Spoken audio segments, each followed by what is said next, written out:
ಕದಬೇಕು. ಅಮ್ಮ ಅಮ್ಮ ಎಂದು ಕರೆಯುತ್ತೀನಮ್ಮ, ಕರ ಕರೆಯುವುದೆನ್ನದೆ ಓಡಿ ಬಾರಮ್ಮ, ಓಡಿ ಬಾರಮ್ಮ.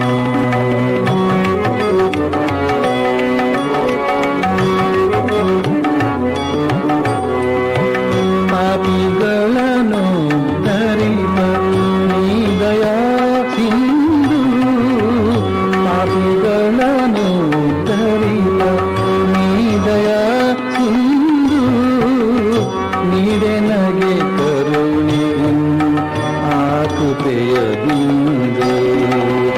ಅಮ್ಮ ಅಮ್ಮ ಎಂದು ಕರೆಯುತ್ತೀನಮ್ಮ, ಕರ ಕರೆಯುವುದೆನ್ನದೆ ಓಡಿ ಬಾರಮ್ಮ, ಓಡಿ ಬಾರಮ್ಮ.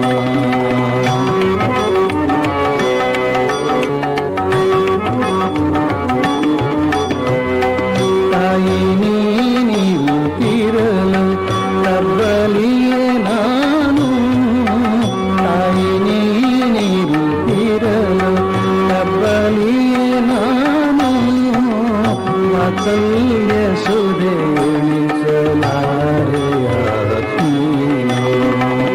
ಅಮ್ಮ ಅಮ್ಮ ಎಂದು ಕರೆಯುತ್ತೀನಮ್ಮ, ಕರ ಕರೆಯುವುದೆನ್ನದೆ ಓಡಿ ಬಾರಮ್ಮ, ಓಡಿ ಬಾರಮ್ಮ.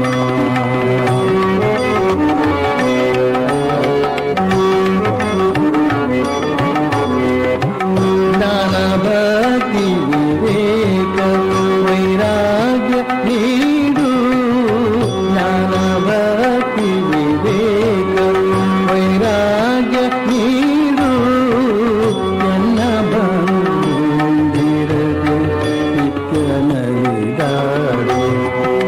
ಜ್ಞಾನ ಭಕ್ತಿ ವಿವೇಕ ವೈರಾಗ್ಯ ನೀಡು, ಎನ್ನರಂದಿರದೆ ನಿತ್ಯ ನಲಿದಾಡು. ಅಮ್ಮ ಅಮ್ಮ ಎಂದು ಕರೆಯುತ್ತೀನಮ್ಮ, ಕರ ಕರೆಯುವುದೆನ್ನದೆ ಓಡಿ ಬಾರಮ್ಮ, ಓಡಿ ಬಾರಮ್ಮ. ಅಮ್ಮ ಅಮ್ಮ ಎಂದು ಕರೆಯುತ್ತೀನಮ್ಮ, ಕರ ಕರೆಯುವುದೆನ್ನದೆ ಓಡಿ ಬಾರಮ್ಮ, ಓಡಿ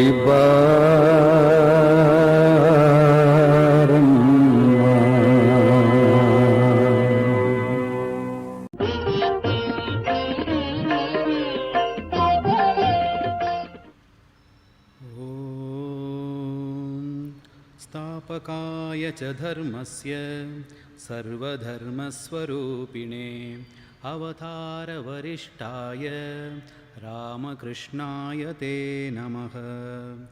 ಯಥಾಗ್ನೇರ್ದಾಯಿಕಾ ಶಕ್ತಿ ರಾಮಕೃಷ್ಣೇ ಸ್ಥಿತಾ ಹಿ ಯಾ, ಸರ್ವವಿದ್ಯಾಸ್ವರೂಪಾಂತಾನ್ ಶಾರದಾಂ ಪ್ರಣಮ್ಯಹಂ.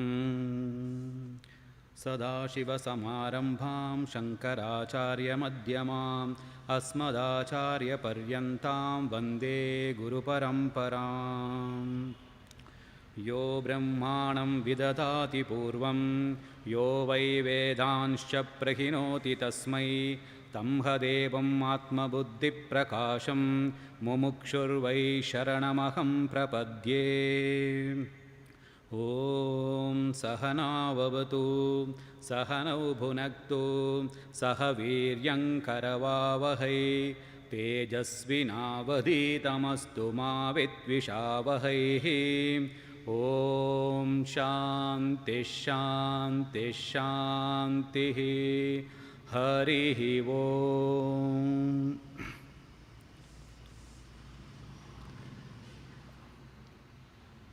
My respectful namaskars to all of you.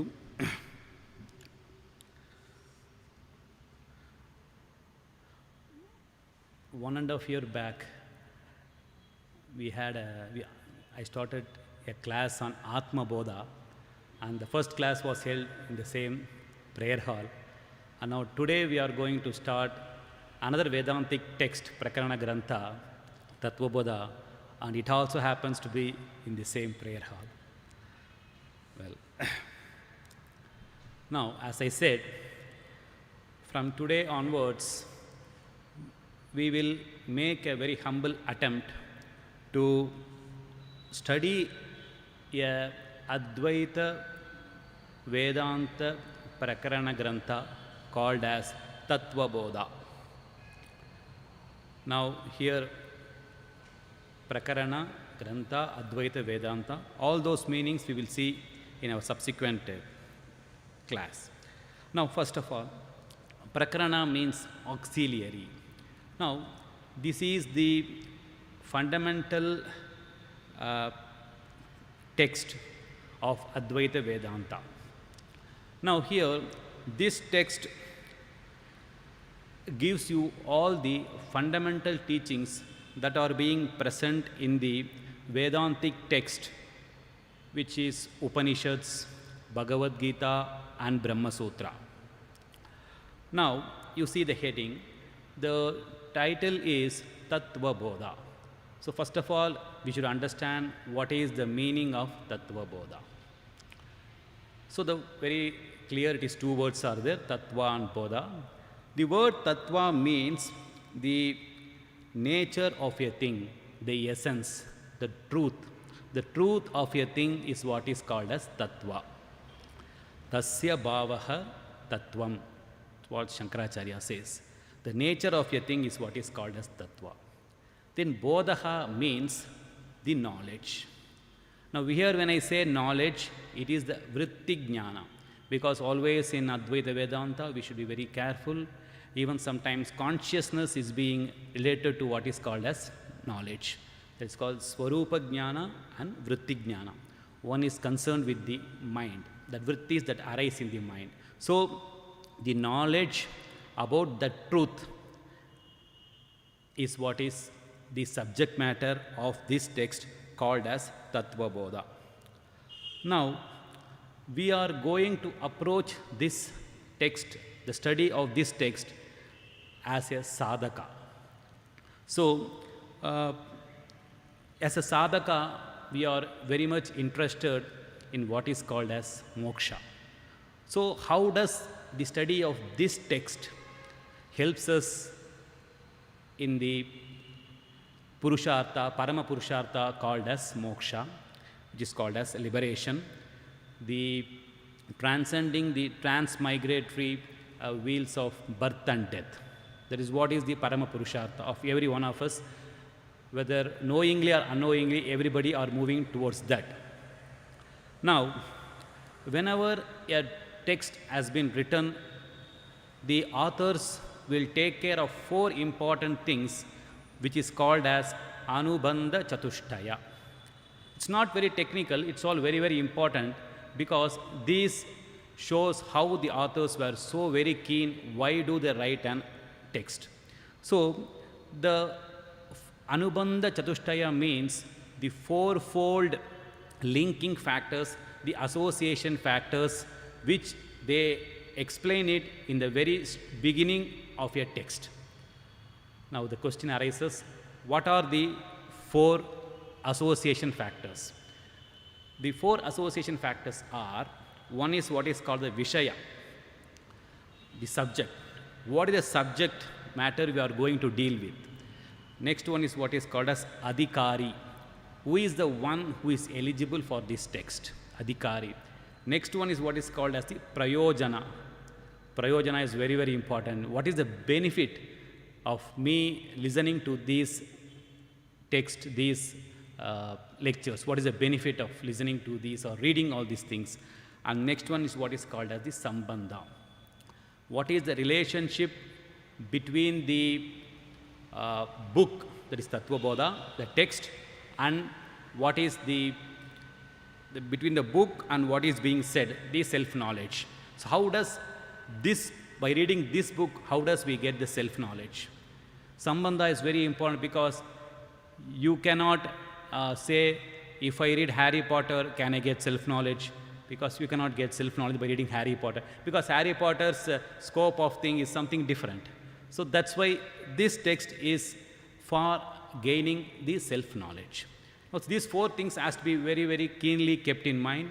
The Vishaya, the subject matter, the Vishaya subject matter, the what is called as the Adhikari, the Prayojana, and the Sambandha.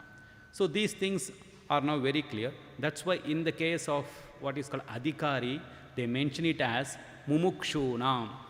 A Mumukshu is one who is interested for getting liberation. If you are not having that interest, it is very difficult for you to sit here and to listen to the Vedantic text. So there is some interest as somewhere crept in your mind. That is why you are able to listen to these Vedantic lectures. Otherwise, it is very difficult because you may feel that it is not connected to me. How it is connected to me? It is all very theoretical. No, Vedanta is not a philosophy. Vedanta is a way of life. That's why I say we have to approach this text not as a philosophy, but as a tool, as an instrument for gaining self-knowledge for liberation. That's why I said we have to have this sadhaka bhava. So now, intellectually understanding this is one thing that can be done by reading and by, if you are very intelligent and intellectual, you can have a lot of, you can write theories on all those Vedantic texts and you can give lectures. But assimilating the Vedantic text is what is very important. How do you put Vedanta in the practical life? Is Vedanta only theoretical? No, Vedanta has to be put in practical life. That is what Swami Vivekananda said. He has given 4 lectures in London under the topic called as Practical Vedanta. It occurs in the Complete Works Volume 2 under the title called as Practical Vedanta, where Swami Vivekananda very beautifully brings out illuminating points about Vedanta. So if any of you is interested, you can very well go through those lectures. It is called as Practical Vedanta. So as a sadhaka, we need to try to assimilate all those Vedantic teachings and try to put it into practice. That's what it's very, very important. Now, here I can just give you a small story-like thing. It seems once a centipede, you know a centipede, which has got many legs. So a centipede had got some problems in his legs. It has got so much pain because there are so many legs it had. So it went to an owl and it asked a suggestion from the owl. It said, I have got many legs, I have got pain, how to solve this problem? Then the owl said, if you can convert yourself into a squirrel or a mouse, then 96% of your problem will get settled. Suppose if it has 100 legs, then the mouse is going to have only 4 legs, so your 96% of your problem is being solved. That is what the owl said. And then the centipede asked the owl, is that so? Then tell me how to become a squirrel or a mouse. The answer of the owl is very important. The owl said, here it is a place of making only policies. Implementations, we are not worried about. Implementation is left to yours. We make policies. So our Vedanta should not be like that. So it has to be imbibed, it has to be assimilated, and what Swami Vivekananda, it has to titillate into our blood. Then there is some point in listening to all these lectures. That's one thing. So coming back to Tattva Bodha, so why did I choose this text, Tattva Bodha? As I said, it is a very fundamental treatise, fundamental text to enter into the higher Vedantic text. Higher in the Vedantic text, I mean Bhagavad Gita and Brahma Sutra and Upanishads. And nowadays it is being very common online classes, so many people are listening many Vedantic lectures. So they may feel that why this Tattva Bodha, a basic Vedantic text. See, it's always very good at times to go back to the basics and see how well we are grounded in all those things. Because you see, any profession or any field of study has got its own terms and terminologies. Suppose if you take a legal profession has got its own words which a common layman cannot understand unless and unless if you study that contempt of the court, allegation, many words are there. Like it's the same way like medical profession. Unless and until you know the medical terms, you will not be able to what the prescription or the doctor writes, we will not be able to understand. We cannot be able to decode all those things. So it is necessary to understand all those words. Similarly, when a Vedantic text is there and Vedantic lectures are being given, they will be using many words like Atma, Sharira, Satya, Mithya, Adhikari, many types of words about which we don't have a clear-cut meaning. What does it mean? We vaguely understand. Suppose, hey, I have been listening to a Vedantic talk for 10 years. What is Atma? Ade Swamiji, Atma is Atma. That is, so Atma me, that's it. So that's okay. But Atma is I, that's okay. But there should be a correct specific definitions we have to understand. Only then we will be able to dive deep into all this higher Vedantic text. Otherwise, the word Mithya is a very confusing word. We understand Mithya as something else which is not that. So you have to have the correct definitions understanding.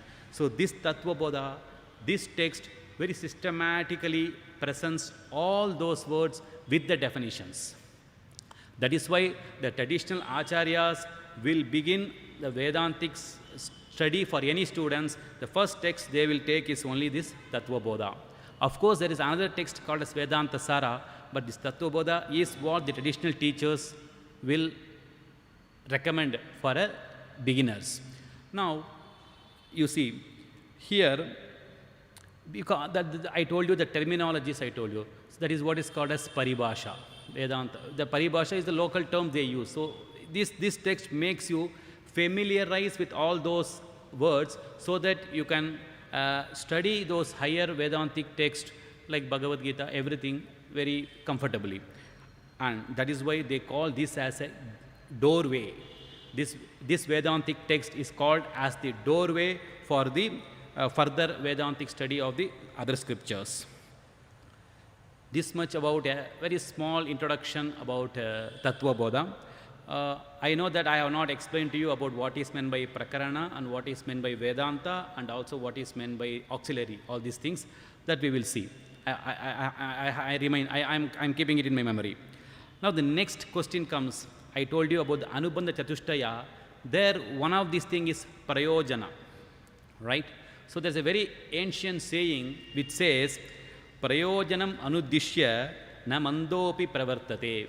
So if you do not tell about what is the benefit you are going to get by this study, even a dull-witted fellow will not take any activity.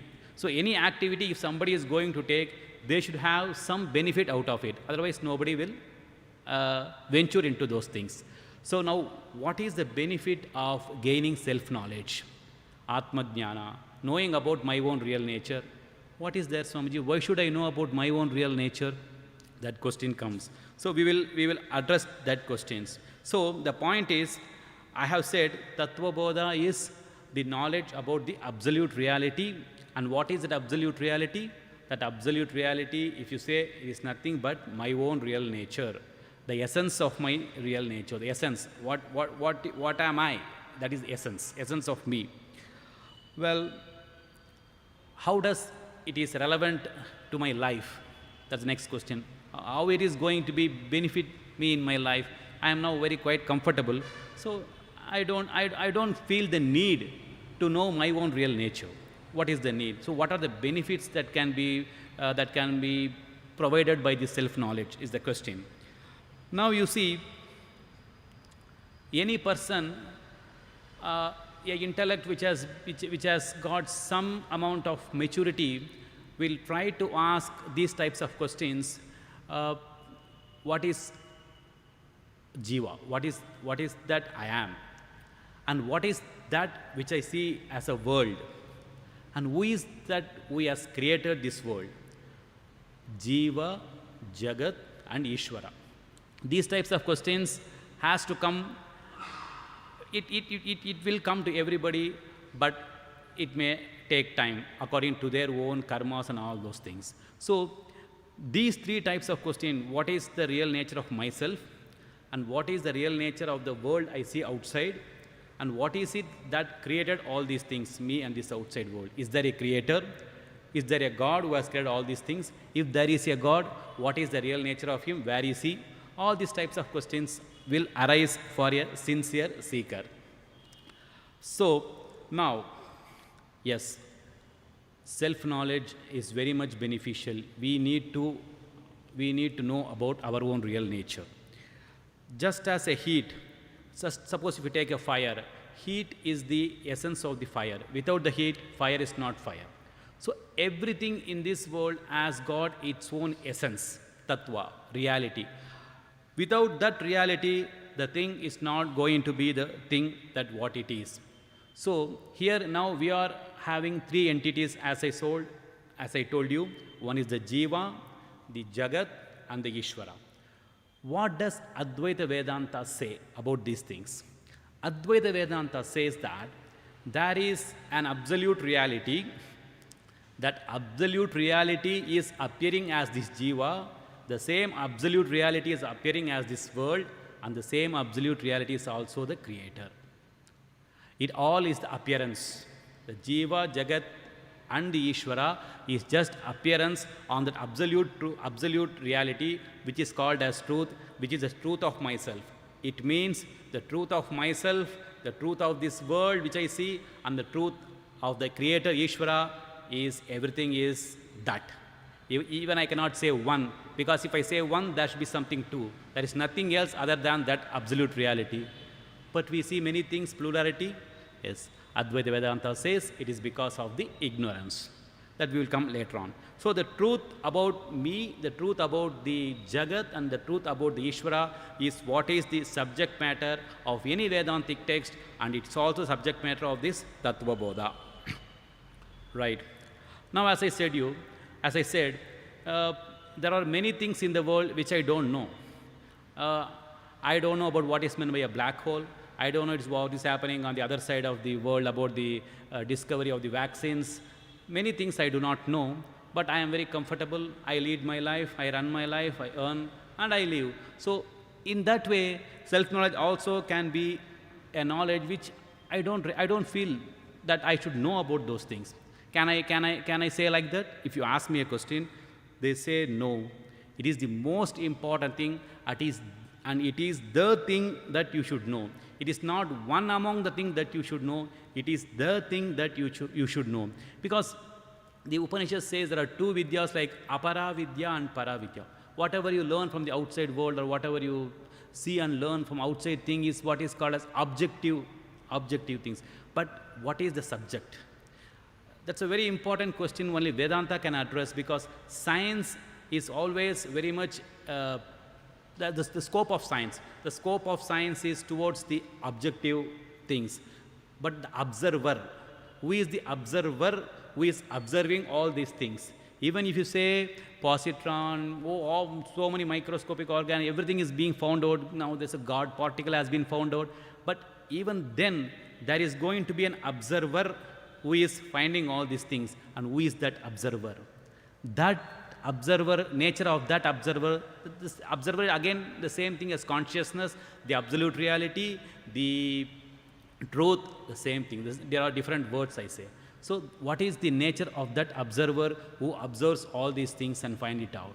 So that's the scope of this Vedanta. Now, as I said, one thing, there are many things which I don't worry, but then Vedanta says, yes, you should be very much, this knowledge is very important. Why this knowledge is very important? Also because you are very much related to this knowledge, because it is yourself, it is myself. When I am very much related to, see, nobody can say that I am not related to myself, right? I am very much related to myself. So the knowledge about myself is very, very important. Why? See, we always see things as we are and not as they are. It's a very important Vedantic concept. You see a thing as you are and not as the things they are. We always perceive the world according to my own perception. How do I perceive myself? Based upon the perception of about myself, I perceive the world around me. And same way, depending upon the perception of myself, I perceive the Ishvara. So in all these things, the perception of myself, the understanding about my own real nature is very, very important, because that forms the ground to understand everything around me. Because you constantly interact with the world and you have reactions, all these things, but those reactions are based upon how you perceive the world, and how you perceive the world is again dependent upon how you perceive yourself. Because we always perceive ourselves as a body-mind complex, and connected to the body-mind complex, we perceive the world, and there ends, and the world around you is based upon that body-mind complex. But Vedanta says that perception is not the correct perception. But you may say that I see it, I feel it. Many things you can say, but Vedanta say yes, you may see it, but still there can be a wrong perception, right? You are having that there is a rope there, and there is a very dim light is there, and you are not able to see the rope, you see a snake there. But the snake is not there actually, but you see a snake there, so it's a wrong perception. Since you observe a snake, it is not true. So because we see in dream, many things we see in dream, but when you wake up, everything is false. It's the same way, whatever we perceive here, it appears to be very real, but when we wake to that self-knowledge of higher consciousness, then all these things appears to be not unreal, relatively real. That is the word mithya. It is not unreal. We don't say these are all, nothing is there. No, nothing is there is we don't say. We say these appearances are based upon a substratum upon which these things appear to us. Very simple. A screen is there and you see a lot of images on the screen. The screen is the reality. The screens that are, the images that appear on the screen is not the real. It is not unreal, but compared to the screen, the reality of these images are lesser degree of reality. That's what we say. So what is that screen? What is that reality about myself? Upon that reality only, this body-mind is superimposed. This body-mind is projected. Once this body-mind is projected, then I see the world around me. Actually, the world starts from the body-mind. We always think that world is something outside we see. No. The world begins from the body-mind. So the body-mind is also a world, because I perceive a body. Then again, I is separate, the body is separate, because body becomes an object. The body is not a subject. The mind, you are able to consciously witness your thoughts. You know that you are happy. You know that you are sorrow. Then who is that who knows that you are happy? So this is what the question when Ramana Maharshi always used to ask the disciples who go there. Suppose they go with some questions, then he will ask, see that who is the one that is asking this question. That is what, who am I? What am I? So that's a very important question. That's what Vedanta addresses. What is the reality of I, which perceives this world, which interacts with this world? And if you know that reality, then your life will become very much blessed and fulfilled. That's what Vedanta says. Okay. So all this Ramayana, Mahabharata can be just put in one line, that the way I perceive myself, that the way I perceive myself result in the perceiving the world and perceiving the Creator, and that creates a lot of bondages for me. So how to correct my perception about myself is what Vedanta speaks. That's what the summary, summon bonum of whatever I have told you now. Now, Vedanta says that Vedanta says self-knowledge is very important. The first word I used was truth, and now I am using a word self. So the truth is nothing but the self, and the self is nothing but the I. There was a survey did, I think, in the Harvard University to find out which is the most used word among the people, and they found it that it was the word I. I was the most used word, because everybody likes I. That's why Upanishad, Atmanastu Kamaya Sarvam Priyam Payuti. We love everything because for myself. So I. So this I is what is called in Vedanta as called as self. Now this self is what is called as truth. Now Vedanta ask you a question. Now, as I said, yeah, aspirant may ask you a question, may put a question that why should I know all these things? So Vedanta says that you should know all these things because there is a basis of these things. Now, that also is not very satisfactory. Now, again, you can boil down to certain things. Then Vedanta, what is the Vedantic teaching? Can you tell me in one single line, if you ask? Then Vedanta says, Tattvamasi, that thou art. Tattvam tvam is thou or you, and as Tattvamasi, asi is or you are that. Again confusing. You are that, what is that? You are that. Vedanta says, you are what you are seeking. Again confusing. You are what you are seeking. You are what you want to be.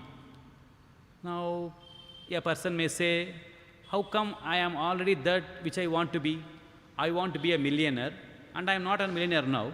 Then how can I be what I want? What Vedanta says, I don't understand. What is that? Vedanta says, you are that already.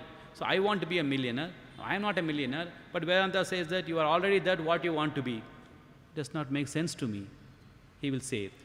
Then Vedanta will ask you a question. Okay, you want to be a millionaire, somebody wants to marry, somebody wants to get children, somebody wants to see his children going to America, all these things are there. So then Vedanta will ask you a question. Well, you want to be a millionaire, so you have become a millionaire. What is that now? Wonderful. I feel great. I feel very happy. Vedanta catches that word, happy. Oh, happy, okay. The other person you ask, he wants to have children, he wants to marry. Okay, what is that? It gives me happiness. So when you again boil down everything to all these things, then what is that? Everybody seeks happiness. Is it not? There's no person who says, I would like to be sorrowful. I enjoy sorrow. Nobody says. Everybody wants to be happy. Vedanta says, do not search anywhere the happiness. You are already that. You are already happy. You are that Sat Chit Ananda Swarupa. You are that existence, you are that Chaitanya, and you are that bliss already. So you need not search outside. The bliss is already in. So that's what Vedanta says. And Swamiji, you say, but I am very miserable. You know my condition. I am very miserable. I feel I am very limited. Yes, all these things are your opinion. They may not be truth. Whatever you see is not truth. As I said earlier, whatever you feel may not be truth. So Vedanta says it is your wrong perception. It is because of the ajnana, ignorance that you have about your own self that creates all this problem. So there should be a change in the vision. So Vedanta helps you to change your drishtikona. You have to change your visions. That's the Vedantic idea. You need not do anything, but you have to change your visions about yourself. So now, and another thing about Vedanta is, Vedanta tells you that you are free. Freedom is your birthright. That is what Vedanta says. So these two things Vedanta is very clear about. One is you are that already happy, bliss, Satchit Ananda, and freedom is already your birthright. You feel you are bonded now, but that bondage is only an imagination, right? You have been tying yourself to a pillar and you are telling that, please, let me be free, let me be free. No, it is you who have to leave the pillar and get free yourself. It's not, Swami Vivekananda beautifully says, thine only is the hand that drags the rope, that keeps and drags you down. Let go thy hand and you be free. That's the song of Sannyasin, it comes. So it is we ourselves who are involved in this bondage because of a wrong perception of our real nature, and how to correct this real nature, how to understand myself is what is the subject of Vedanta. So with this, we will stop here. Let us continue in our next class. Om Jananim Saradam Devim Ramakrishnam Jagadgurum Padapadme Tayo Shritva Pranamami Muhurmuhu. Om Shanti Shanti Shanti Harihi Om Tatsat Sri Ramakrishna Arpanamastu.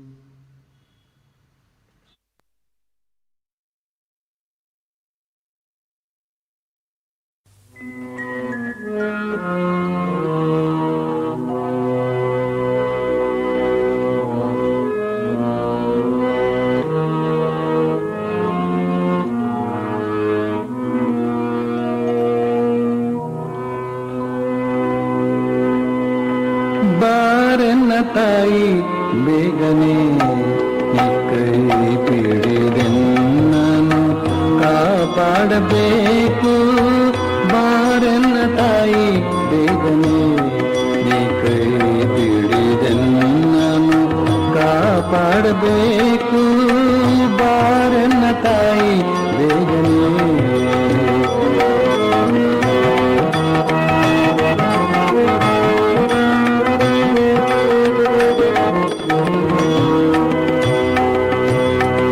ಬಂಧುಗಳು ಆಗುವರೆಂದು ಬಾಯಿ ತೆರೆದು ಕುಳಿತೇನಮ್ಮ, ಬಂಧುಗಳು ಆಗುವರೆಂದು ಬಾಯಿ ತೆರೆದು ಕುಳಿತೇನಮ್ಮ. ಬಂದು ಬಂದು ತಿಂದೇ ಹೋದರು ಈ ಬಂಧುಗಳು, ಬಂದು ಬಂದು ತಿಂದೇ ಹೋದರು. ಬಾರನ್ನ ತಾಯಿ ಬೇಗನೆ ನೀ ಕೈ ಬಿಡಿದೆನ್ನನು ಕಾಪಾಡಬೇಕು ಬಾರನ್ನ ತಾಯಿ ಬೇಗನೆ.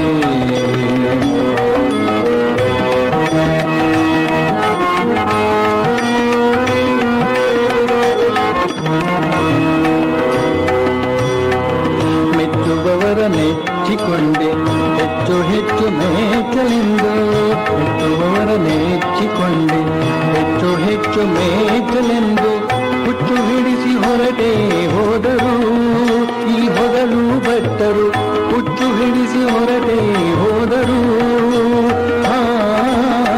ಬಾರನ್ನ ತಾಯಿ ಬೇಗನೆ ನೀ ಕೈ ಬಿಡಿದೆನ್ನನು ಕಾಪಾಡಬೇಕು ಬಾರನ್ನ ತಾಯಿ ಬೇಗನೆ.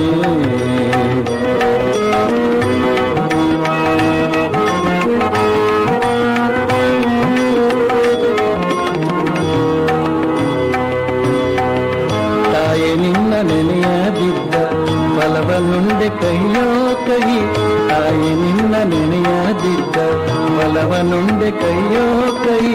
ಇನ್ನು ನಿಜಕ್ಕೂ ನಿನ್ನ ಮರೇನೋ ಓ ಮುದ್ದು ತಾಯಿ, ಇನ್ನು ನಿಜಕ್ಕೂ ನಿನ್ನ ಮರೇನೋ. ಬಾರನ್ನ ತಾಯಿ ಬೇಗನೆ ನೀ ಕೈ ಹಿಡಿದೆನ್ನನು ಕಾಪಾಡಬೇಕು ಬಾರನ್ನ ತಾಯಿ ಬೇಗನೆ ನೀ ಕೈ ಹಿಡಿದೆನ್ನನು ಕಾಪಾಡಬೇಕು ಬಾರನ್ನ ತಾಯಿ ಬೇಗನೆ.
वा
मनोवचनैकाधार ज्योतिरज्योतिभुजलर्दिकन्दर ज्योतिरज्योतिभुजलर्दिकन्दर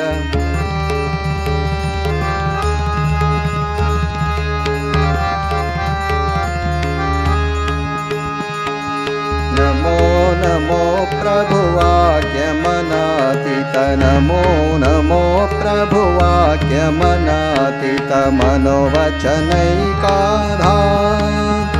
प्रभु मनोवचनैकाधार ज्योतिरज्योतिभुजलर्दिकन्दर ज्योतिरज्योतिभुजलर्दिकन्दर तुमितमभञ्जनः प्रभो तुमितमभञ्जनः दे लंग रंग भंग बाजे अंग संग मृदंग दे लंग रंग भंग बाजे अंग संग मृदंग गाये छे छंद भक्त वृंद आरती तुम गाये छे छंद भक्त वृंद आरती तुम जय जय आरती तुम हर हर आरती तोम शिव शिव आरती तोम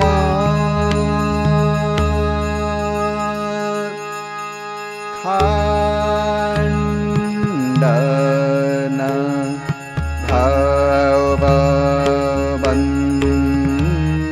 भवबन्धन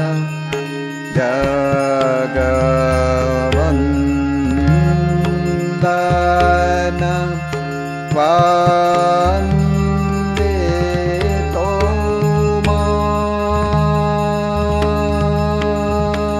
तोमाय जय श्री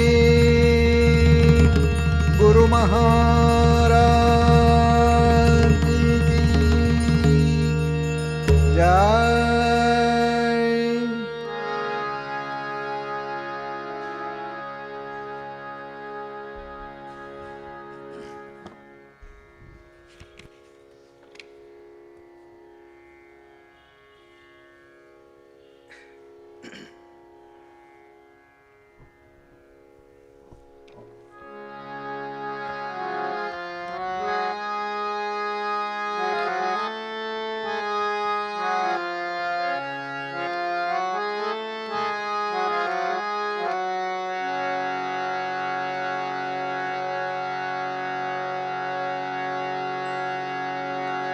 ॐ ह्रीं ऋतं त्वमचलो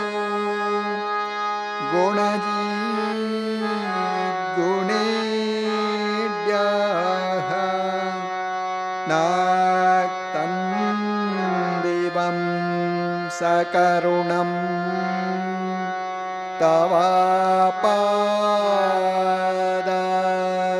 तवापादपद्मम् मोहङ्कषं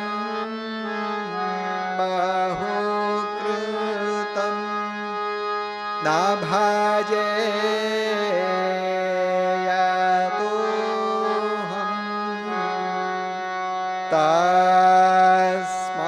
तस्मात् त्वमेव शरणं मम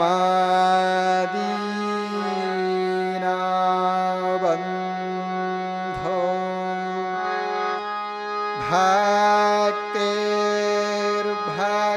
भक्तिर्भगश्च भजनं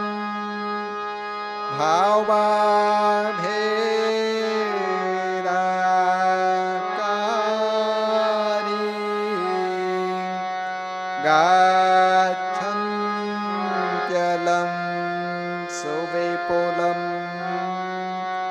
गमनाय तत्त्वं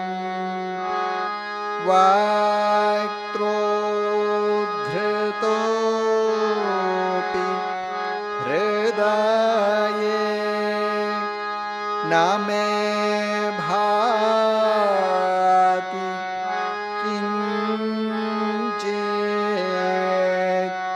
तस्मात् त्वमेव शरणं मम दीनबन्धो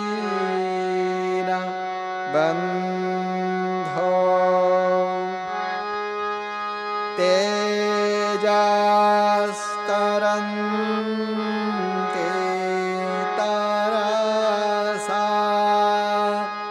त्वयि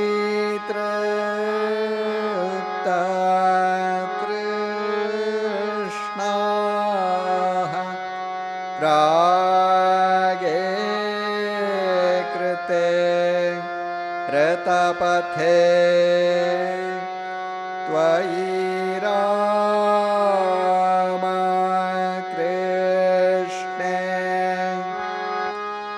मार्त्यामृतं तव पदं मरणोर्मे नाशम् तस्मात् त्वमेव शरणं मम दीनबन्धो कृत्यं करोति कलुषं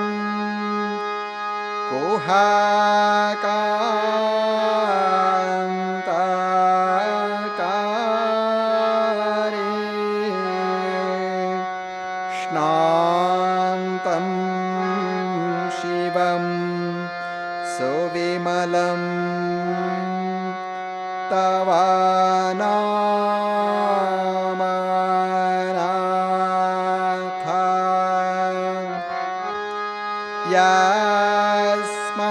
यस्मादहं त्वशरणो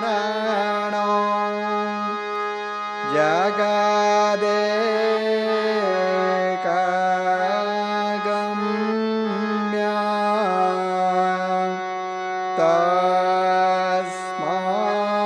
तस्मात् त्वमेव शरणं मम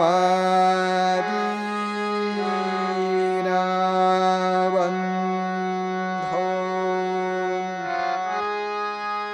ॐ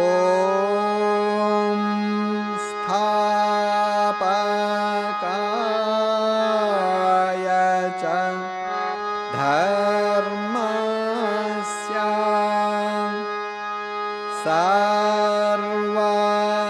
सर्वधर्म स्वरूपिणे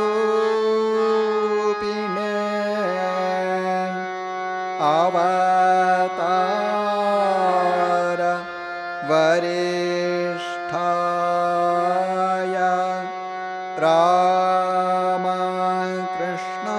रामकृष्णाय ते नमः।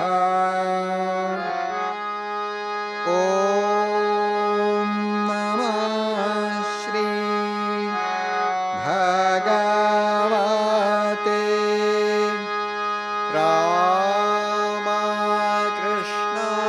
रामकृष्णाय नमो नमः।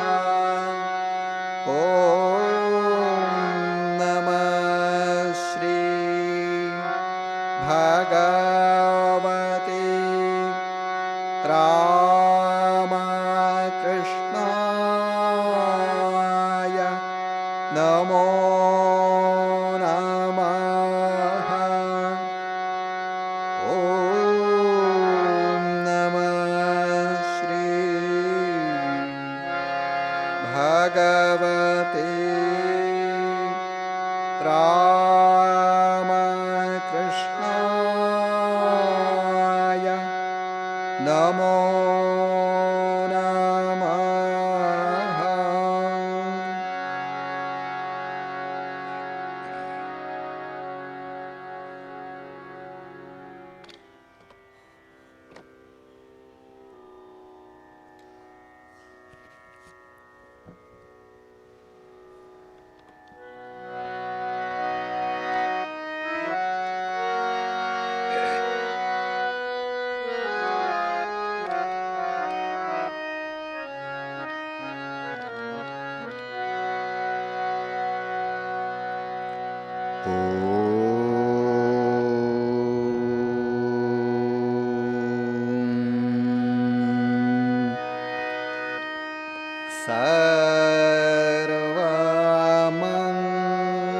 सर्वमङ्गल माङ्गल्ये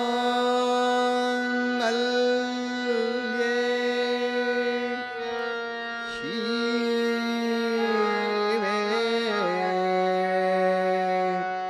सर्वार्थ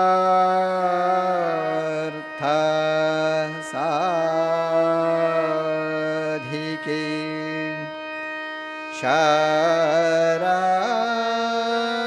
शरण्ये त्र्यम्बके गौरी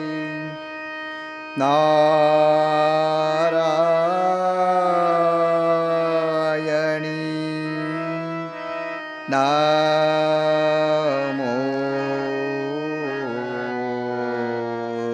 नमोस्तुते।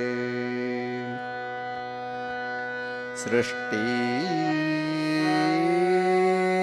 स्थिति विनाशानां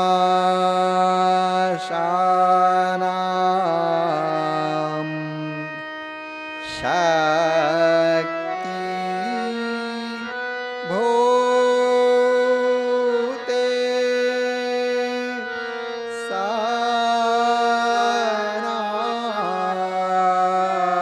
सनातनी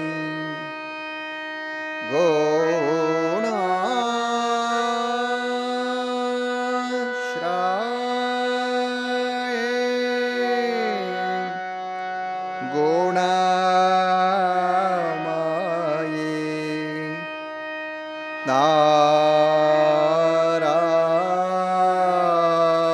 नारायणी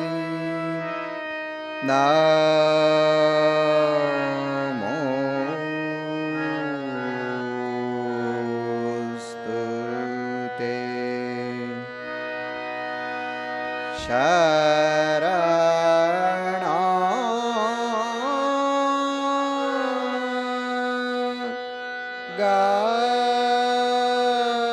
शरणागता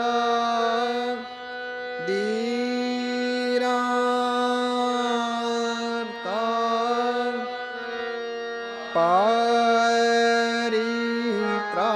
परित्राण परायणे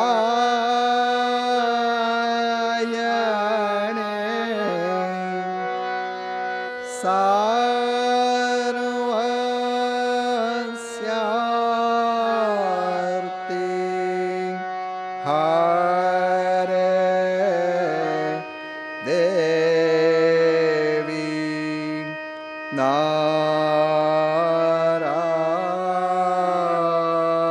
नारायणी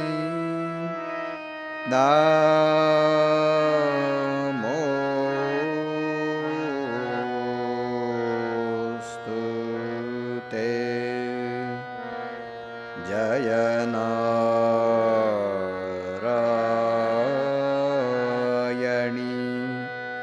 नमोस्तुते। जय नारायणी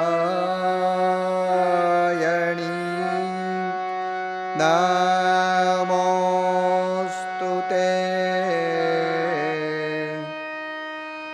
जय नारायणी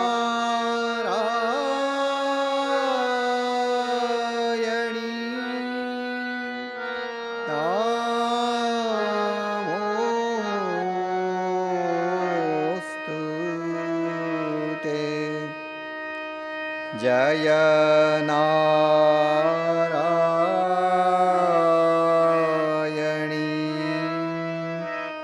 नमोस्तुते।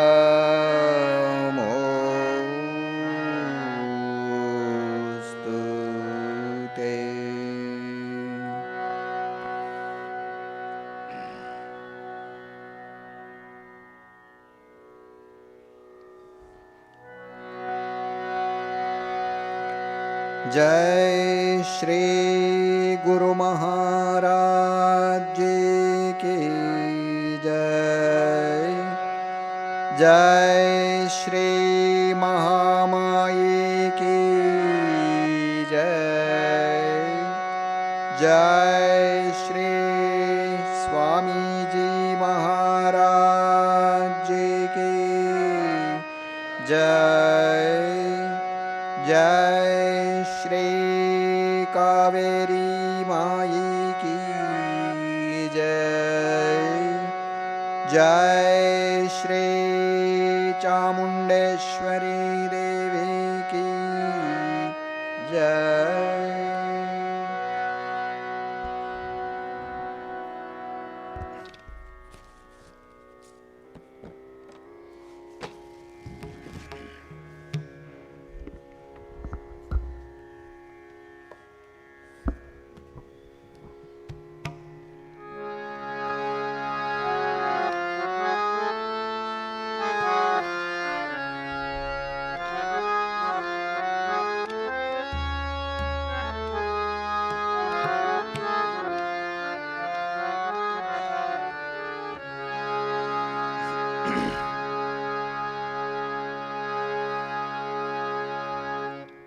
प्रकृतिं परमामभयां वरदां नररूपधरां जनतापहरां शरणगतसेवकतोषकरीं प्रणमामि परां जननीं जगतां गुणहीनसुतानपराधयुतां कृपयाद्य समुद्धरमोहगतां तरणीं भवसागरपारकरीं प्रणमामि परां जननीं जगतां विषयं कुसुमं परिहृत्य सदा चरणाम्बुरुहामृतशान्तिसुधा पिबभृङ्गमनोभवरोगहरा प्रणमामि परां जननीं जगताम्। कृपां कुरु महादेवी सुतेषु प्रणतेषु च चरणाश्रयदानेन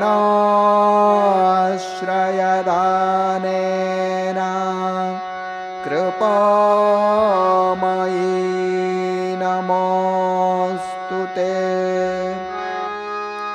लज्जापटावृते नित्यं शारदे ज्ञानदायिके पापेभ्यो न सदा रक्षा कृपामयी नमोऽस्तु ते। रामकृष्णगता प्राणां तन्नाम श्रवणप्रियां तद्भावरञ्जिताकारां प्रणमामि मुहुर्मुहुः।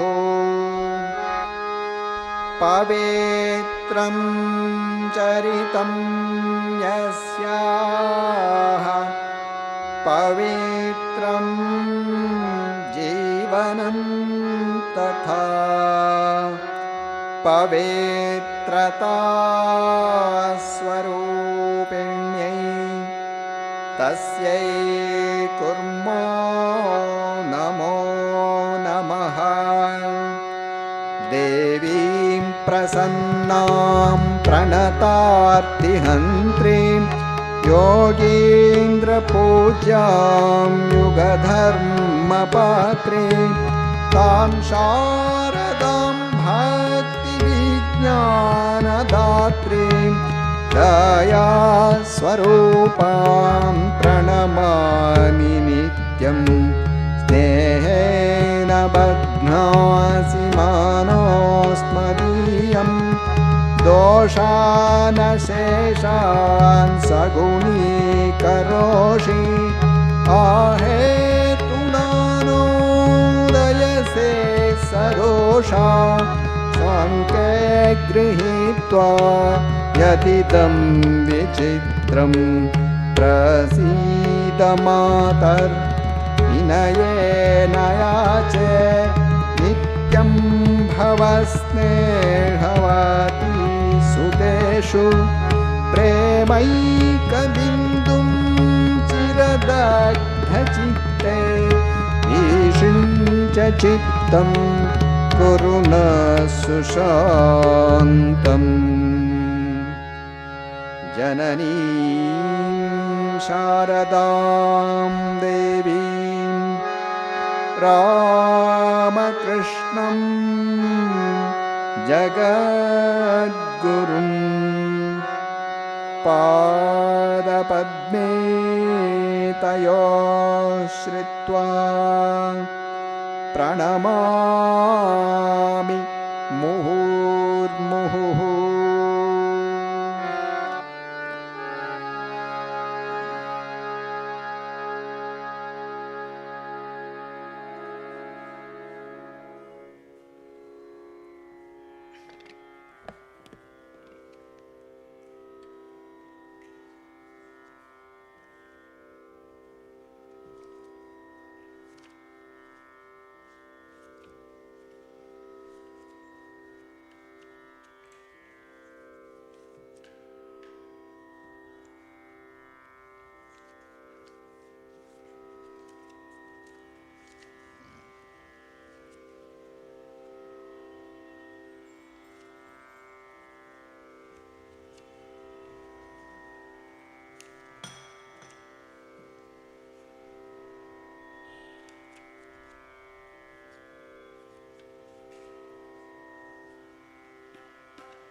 ಆರತಿಪುಟ 198.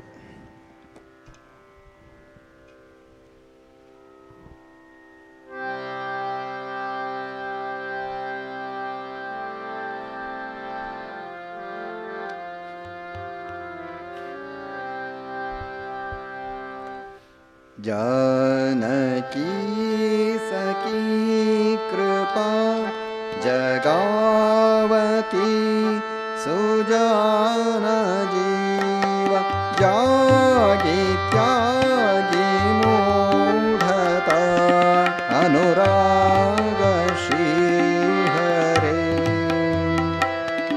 अनुराग श्रीहरे करे विचारता जी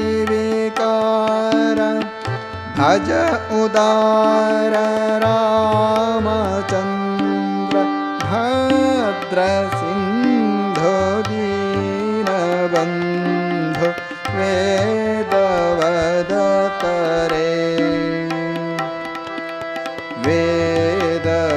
वेदवदतरे जानकी सखी कृपा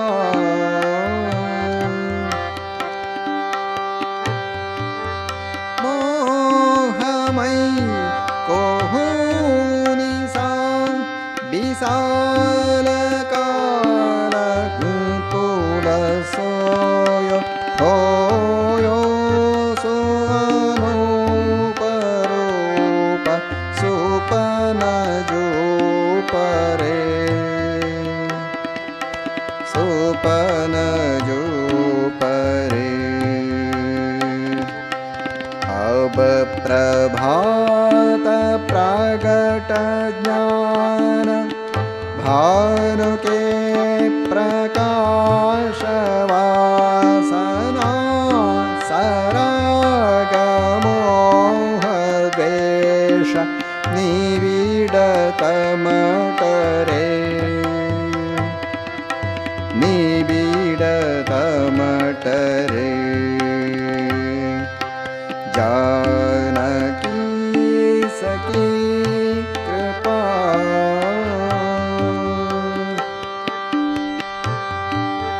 भाग मदमान चोर भागे मदमान चोर भोर जानी जातो धान काम मोह लोभ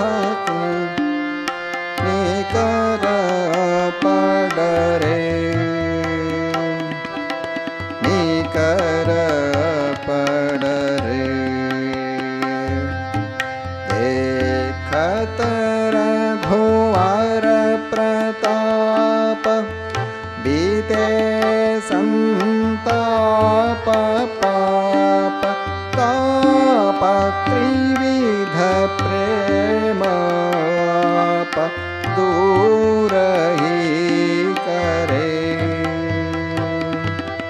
दूर ही करे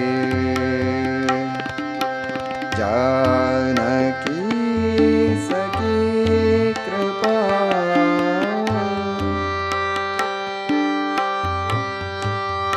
श्रवण सुनी गिरा गंभीर जागे अति धीर वीर पर विराग तोष सकल संतादरे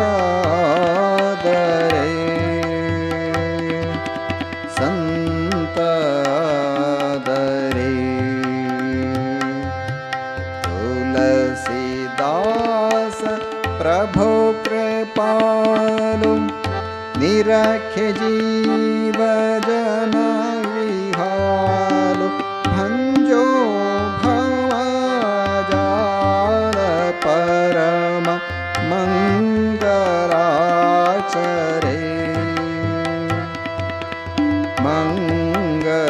मंगलाचरे जानकी सखी कृपा जगावती सुजान जीव जागी त्यागी मूढ़ता अनुराग श्रीहरि राग श्रीहरि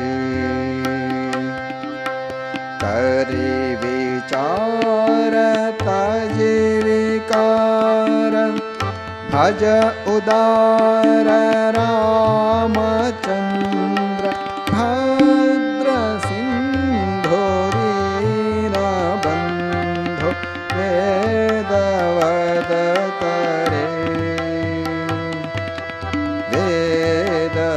वेदवदतरे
ಆರತಿ ಪುಟ 196.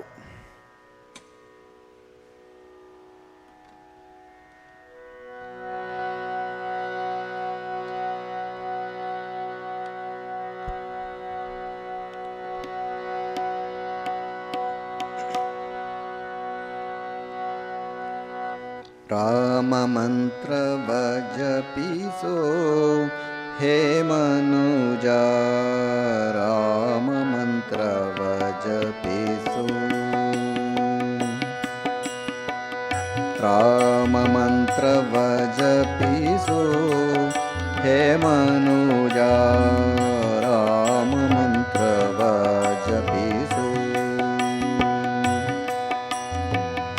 ಆ ಮಂತ್ರ ಈ ಮಂತ್ರ ನೆಚ್ಚಿನಿ ಕೇಳಬೇಡ. ಆ ಮಂತ್ರ ಈ ಮಂತ್ರ ನೆಚ್ಚಿನಿ ಕೇಳಬೇಡ. ಸೋಮಶೇಖರ ತನ್ನ ಭಾಮಿನಿ ಗೋರೆರಿಗ.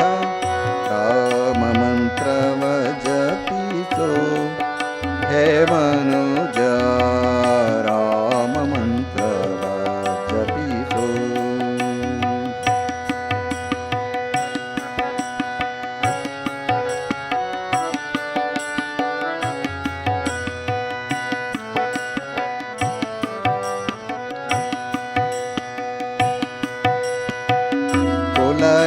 ಕುಲಹೀನನಾದರೂ ಕೂಗಿ ಜಪಿಪ ಮಂತ್ರ.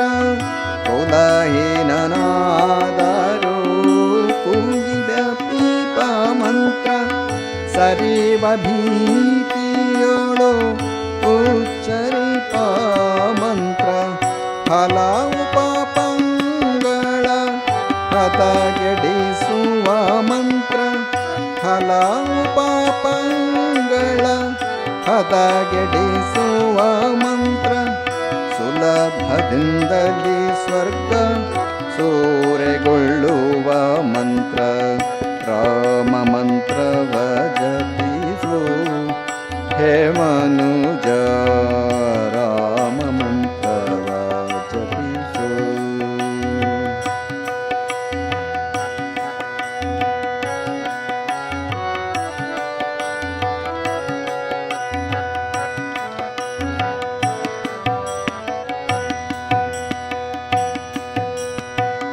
ಸಕಲ ವೇದಗಳಿಗೆ ಸಾರವೇ ನೀಪ ಮಂತ್ರ.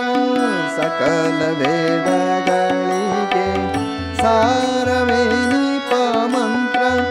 ಮುಕುತಿ ಮಾರ್ಗಕ್ಕೆ ಇದೆ ಮೂಲ ಮಂತ್ರ.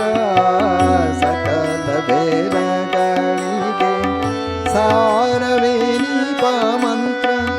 ಮುಕುತಿ ಮಾರ್ಗಕ್ಕೆ ಇದೆ ಮೂಲ ಮಂತ್ರ. ಭಕುತಿ ರಸಕ್ಕೆ ಭವ್ಯ ಮಾರ್ಗ ತೋರುವ ಮಂತ್ರ. ಭಕುತಿ ಮಾರ್ಗ ತೋರುವ ಮಂತ್ರ. ಸುಖ ನಿಧಿ ಪುರಂದರ ವಿಠಲನ ಮಹಾಮಂತ್ರ. ರಾಮ ಮಂತ್ರವ ಜಪಿಸೋ ಹೇ ಮನುಜ, ರಾಮ ಮಂತ್ರವ ಜಪಿಸೋ. ಆ ಮಂತ್ರ ಈ ಮಂತ್ರ ನೆಚ್ಚಿನಿ ಕೇಳಬೇಡ. ಮಂತ್ರ ಈ ಮಂತ್ರ ನೆಚ್ಚಿನಿ ಕೇಳಬೇಡ. ಸೋಮಶೇಖರ ತನ್ನ ಭಾಮಿ ಗೋರೆರಿಹ. ರಾಮ ಮಂತ್ರವ ಜಪಿಸೋ ಹೇ ಮನುಜ, ರಾಮ ಮಂತ್ರವ ಜಪಿಸೋ.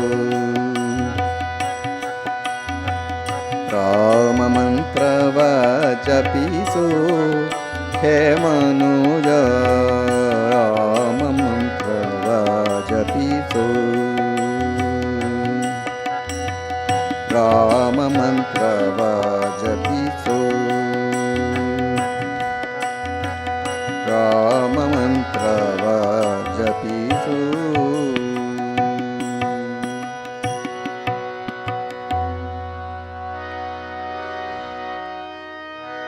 जननीं शारदां देवीं रामकृष्णं जगद्गुरुं पादपद्मे तयो श्रित्वा प्रणमामि मुहुर्मुहुः।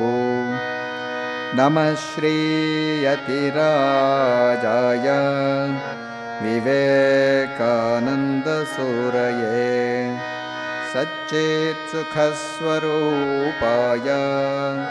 स्वामिने तापहाराय